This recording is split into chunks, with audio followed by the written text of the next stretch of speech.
kemarin di pertemuan sebelumnya sudah sempat dibahas pembukaan tentang apa itu perencanaan pariwisata, terus hakikatnya perencanaan pariwisata, dan terakhir kemarin pada tahapan perencanaan pariwisata.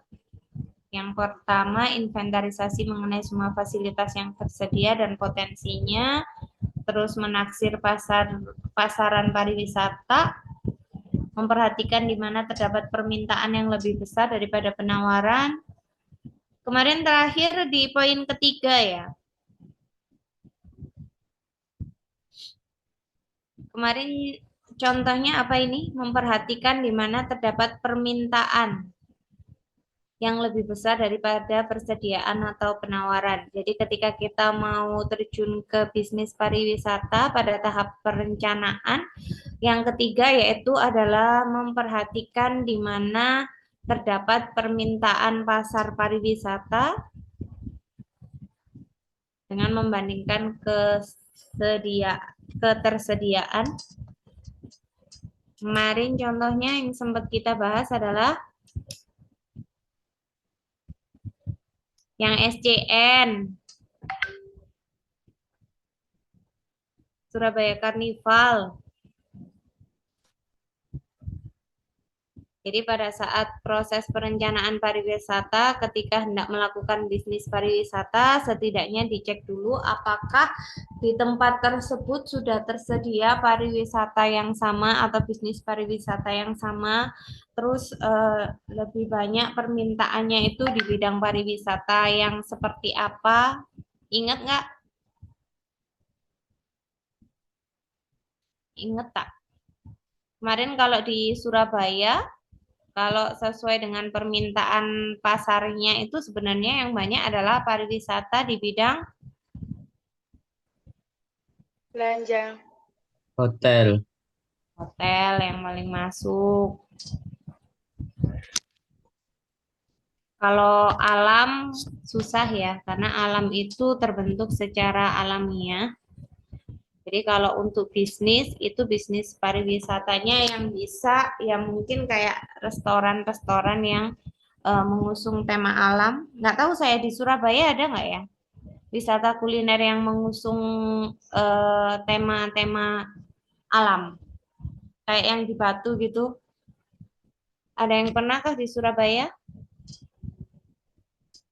Di kafe itu ada, Bu. Kafe di mana? Di Jogoloyo. Mana ya Jogoloyo itu? Dekatnya apa itu namanya? Kafe Brands Market apa itu? Restik Market, Bu. Tapi Enggak. kafe, bukan tempat wisata. Ya kafe sama aja kan. Industri pariwisata kan bukan cuman yang berbau gunung, pantai. Tapi di bidang-bidang perhotelan itu kan juga masuk dalam industri, jajaran industri pariwisata atau sektor pariwisata. Di akomodasi, transportasi, resto. Saya Jadi yang Pak, pernah di situ sih, Bu, di Restik itu view-nya kayak ada kayak taman-taman gitu. coba nanti kapan-kapan kita ke sana ya. Se Sealamiah apa itu tempatnya. Jadi paham ya, memperhatikan di mana terdapat yang permintaan pasarnya, permintaan yang lebih besar daripada persediaan atau penawarannya. Jadi ketika mau terjun ke industri pariwisata atau bisnis pariwisata, dicek dulu, dipastikan dulu permintaan pasarnya di bidang apa atau di sektor yang seperti apa. Nah, tahapan yang keempat yaitu melakukan penelitian kemungkinan perlunya penanaman modal baik negeri maupun asing. Jadi sekarang itu untuk bidang penelitian itu bukan hanya di sektor pendidikan ya, tetapi untuk di sektor bisnis itu penelitian juga diperlukan karena pada saat dilakukan penelitian itu kan kita biasanya menemukan fakta-fakta baru. Nah, dengan penemuan fakta-fakta baru itu kita bisa memungkinkan perlu nggak adanya investor tambahan gitu. Atau penanaman modal, penambahan modal untuk bisnis pariwisata kita. Apalagi untuk bisnis pariwisata ini adalah bisnis yang memerlukan modal yang cukup besar. Tahapan perencanaan yang selanjutnya yaitu melakukan perlindungan terhadap kekayaan alam yang dimiliki dan memelihara warisan budaya bangsa serta adat istiadat suatu bangsa yang ada. Yang poin kelima itu penting. Bisnis pariwisata itu sebenarnya kalaupun tidak ada wisata buatan, secara alamiah pun sudah terbentuk tempat-tempat atau objek-objek wisata. Apalagi wisata-wisata alam. Apalagi untuk bisnis-bisnis pariwisata yang memanfaatkan sumber-sumber daya alam ya seperti itu tadi kayak kafe bertemakan lingkungan alam banyak kan kalau yang banyak itu sekarang di Batu, Trawas itu kan kafe-kafe hampir di kayak pinggir-pinggir apa hutan Hutan pinus. itu karena mereka menawarkan juga, tema yang tema atau tema-tema alam. Nah, ketika kita hendak melakukan bisnis tersebut, apalagi yang berhubungan dengan sumber daya alam, pada tahap proses perencanaan harus difikirkan matang-matang tentang dampaknya nanti terhadap sumber daya alam tersebut. Nah, pada saat proses perencanaan itu penting untuk dilakukan perlindungan. Jadi, seberapa banyak sumber daya alam itu yang akan kita manfaatkan, seberapa banyak potensi yang akan kita pakai untuk bisnis kita, harus tetap ada perlindungan. Utamanya juga terhadap warisan dan budaya bangsa serta adat istiadat.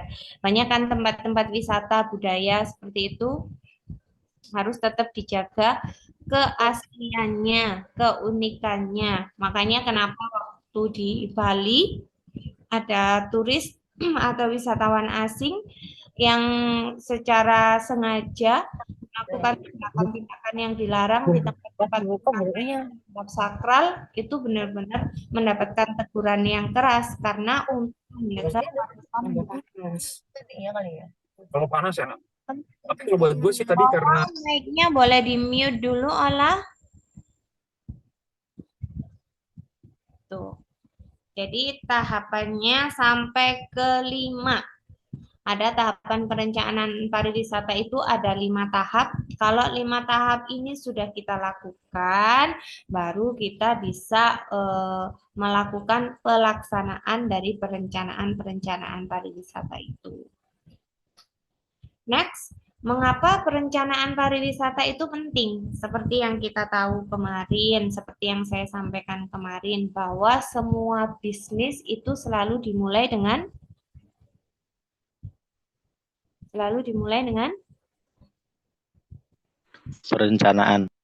perencanaan atau rencana. Dalam menjalankan kehidupan sehari-hari pun kita tidak lepas dari yang namanya rencana. Even terkadang kehidupan itu tidak berjalan sesuai dengan rencana. Ya, setidaknya kita di awal itu sudah mengusahakan, sudah tahu nih, ketika nanti kita akan bisnis di bidang pariwisata itu apa aja yang harus kita lakukan gitu. Nah, mengapa perencanaan itu penting? Yang pertama, karena punya peran besar dalam penciptaan nilai tambah faktor produksi, lapangan pekerjaan, dan lain-lain. Jadi karena industri pariwisata itu seperti yang saya sebutkan tadi atau saya sampaikan tadi, cakupannya itu bukan hanya tentang objek wisata alam, tetapi juga menyangkut akomodasi, transportasi, di bidang kuliner, di beberapa sektor juga dipengaruhi seperti sektor ekonomi, gitu ya. Karena punya peran besar dalam penciptaan nilai tersebut dan penciptaan lapangan kerja, maka perencanaan pariwisata juga penting. Ketika kita mau menjalankan bisnis pariwisata, kita harus tahu nih, sumber daya manusia yang kita perlukan itu seperti apa. Karena pariwisata itu bergeraknya di bidang apa? pariwisata? Termasuk bisnis Jasa. di bidang pengangkutan juga jasa, di bidang akomodasi juga yang diutamakan jasa, di bidang kulinernya juga yang diutamakan adalah jasa dan pelayanannya. Maka ketika kita membuat perencanaan itu, pentingnya adalah kita jadi tahu lapangan pekerjaan yang akan kita buka atau kesempatan pekerjaan yang akan kita buka itu seperti apa, kandidat-kandidat atau sumber daya manusia yang kita perlukan sebagai penunjang bisnis kita itu yang seperti apa. Di tahap proses perencanaan pariwisata ini kita sudah bisa menentukan. Oh, saya mau pariwisatanya itu, saya mau ambil bagian di bidang akomodasinya. Akomodasi apa? Penginapan kan, hotel, guest house, resort. Nah, berarti saya butuh karyawan minimal yang lulusan perhotelan, lulusan kepariwisataan. Makanya kenapa perencanaan pariwisata itu penting? Karena punya peran besar dalam menciptakan nilai tambah, faktor produksi, lapangan pekerjaan, dan lain-lain. Yang kedua, mengapa perencanaan pariwisata itu penting? Karena memiliki efek multiplier tertinggi. Efek multiplier itu adalah efek yang berpengaruh besar terhadap beberapa sektor. Ya, seperti yang tadi saya bilang. Berpengaruhnya di sektor apa aja?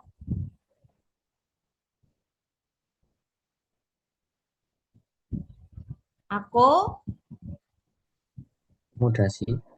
Akomodasi, terus apa saja?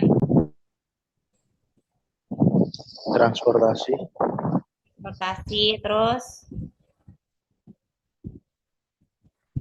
restoran, terus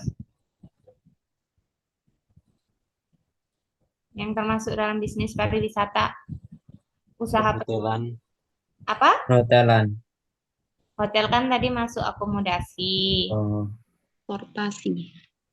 Apa? Restoran, Transportasi, restoran, sudah. Apa lagi? Tour and travel, jasa tour and travel, guide, memiliki efek multiplier tertinggi. Di sektor perekonomian, pariwisata juga cukup berpengaruh. Di sektor sosial budaya juga cukup berpengaruh.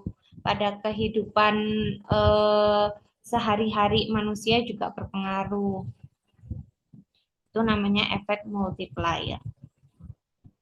Yang ketiga, mengapa perencanaan pariwisata itu penting? Karena memiliki hubungan sangat erat dengan sektor-sektor hulunya, terutama di sektor pertanian.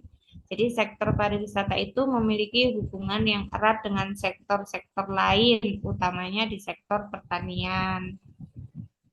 Kan untuk di bidang kuliner, itu kan sektor pertanian juga berperan kan. Jadi ini 3 alasan mengapa perencanaan pariwisata itu penting. Next, keuntungan perencanaan pariwisata. Yang pertama, menetapkan seluruh tujuan dan kebijakan pembangunan kepariwisataan. Jadi keuntungan dibuatnya perencanaan pariwisata itu yang pertama bisa menetapkan seluruh tujuan dan kebijakan pembangunan pariwisata. Karena pada tahap perencanaan pasti akan dihubungkan atau ada korelasinya dengan tujuan apa? Ini malam hari ini ya lemes semua ya energinya ya. Kenapa ya? lagi nggak fit Bu, kena flu batuk ini. Lagi nggak fit, lagi capek. Saya hari ini juga auranya kayak ngeheng ngeblank gitu loh. Jadi kalau saya ngeheng ngeblank terus kalian diem, baik, saya jadinya ikutan ini. Ayo semangat. Bismillahirrahmanirrahim. Ya Allah, berkahi pembelajaran kita hari ini. Keuntungan perencanaan pariwisata yang pertama bisa dipakai untuk menetapkan seluruh tujuan atau keseluruhan tujuan dalam proses pengembangan pariwisata. Karena dalam proses perencanaan itu selalu memuat yang namanya, ketika kalian membuat suatu Tujuan. Tujuan rencana. punya Tujuan. tujuan. Nah, karena sudah dibuat perencanaan pariwisata, kita sudah tahu nih, tujuan kita itu apa. Tujuan dari bisnis yang akan kita jalankan itu apa, terus kebijakan-kebijakan dalam pengembangan pariwisata yang akan kita terapkan itu yang seperti apa. Nah, itu adalah keuntungan penggunaan perencanaan pariwisata. Kalau tanpa perencanaan, maka tujuan perusahaan tidak dapat tercapai atau bahkan kebijakan-kebijakan yang akan kita tetapkan atau kita terapkan dalam pengembangan pariwisata juga tidak bisa terlaksana dengan baik. Keuntungan yang kedua, membangun kepariwisataan sehingga penggunaan sumber daya alam dan budaya dapat dipertahankan dan dikonservasi untuk masa depan dan saat ini. Kalau kita lihat dari keuntungan yang nomor 2, membangun kepariwisataan sehingga penggunaan sumber daya alam dan budaya dapat dipertahankan dan dikonservasi. Ini tadi ada korelasinya dengan tahapan perencanaan pariwisata yang keberapa?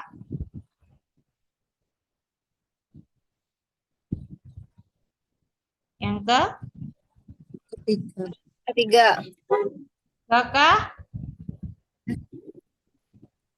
Ketiga, Bu. Yang memiliki hubungan sangat erat dengan sektor hulu, terutama pertanian ya, Bu ya. Tahapan perencanaan.